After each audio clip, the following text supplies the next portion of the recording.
sweater weather is here. You may be able to see the leaves are starting to change around me. It's autumn, and that means we need to do a little bit of preparation in our gardens, including one of my favorites, the German bearded iris. So I want to show you guys how to prepare our German bearded iris or other various iris that you may have growing in your garden. They're all pretty much prepared the same way to prepare them for fall so that they can have their winter dormancy in peace. All right, so first thing that you'll notice with my iris right here is a lot of them I have actually cut about halfway off already. And I did that maybe a month or two ago. Around mid-August, they were getting a little bit tall. They were getting floppy like this. The one thing that you can do during those summer months is just give them kind of like a halfway prune. Just cut it off about halfway and, you know, compost, discard your foliage. And like most gardeners, I like to cut my iris at kind of an angle. It seems to be the kind of most aesthetically pleasing. And I want to show you guys something else as well. Get a little bit closer in here.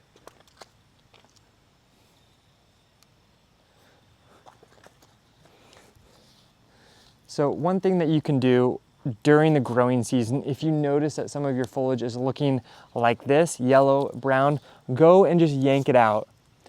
This could be a sign of some sort of disease or damage happening with your iris while it's growing. So it really is important to remove these as often as possible. I'll do it once every 2 or 3 weeks. I'll go around and pull these out if I'm finding that they're kind of pervasive around my iris. So I got a bee in my face. There it is. And if you do have foliage that looked like that brown yellow, don't compost it. Put it into your yard waste or your trash. Get rid of it. You don't want to compost with diseased plant material. And I did want to show you guys another pest that I have been dealing with on my iris all summer.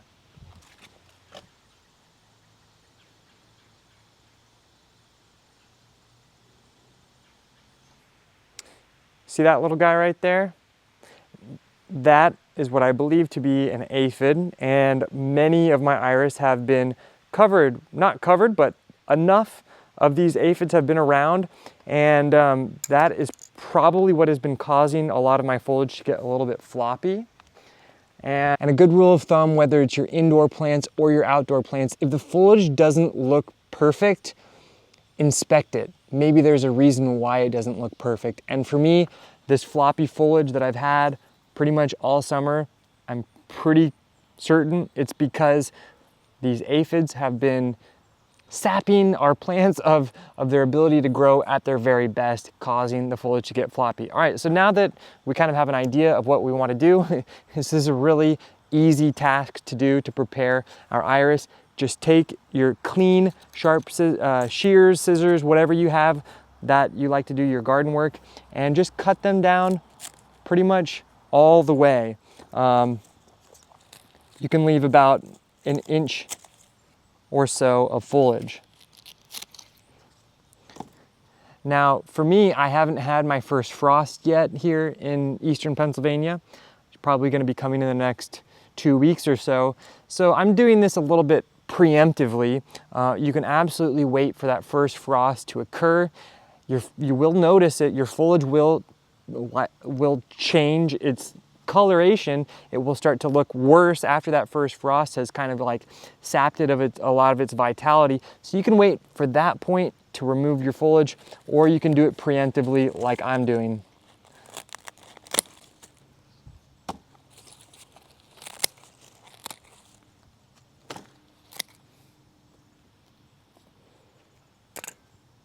You see that? We don't want that. This is why we remove our foliage in the fall, because we don't want our plants to overwinter with this kind of dead, diseased foliage, because that is really, if there is some sort of infirmity, it's going to kind of create an environment to allow it to overwinter as well. So we want to remove this so that next spring they're not going to have these infirmities. At least that's the hope, that's the idea.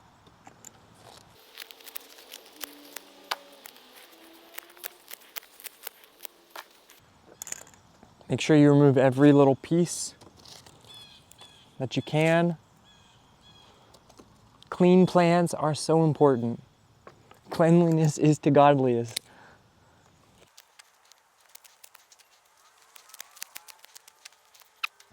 Now, as we start to really remove all of that foliage, you may notice some more of the discolored foliage still remaining, just like this one.